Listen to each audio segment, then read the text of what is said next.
out the shower and wanted to take a quick minute to tell you why I am obsessing over this new towel I have discovered, the Miracle Towel.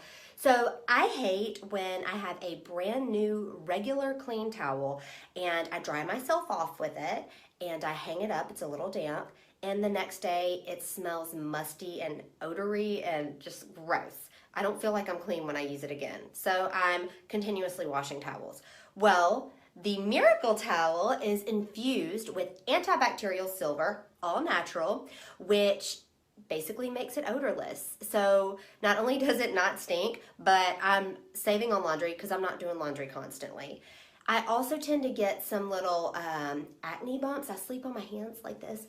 And the antibacterial silver Miracle Towel helps to fight against acne. So I'm killing two birds with one stone.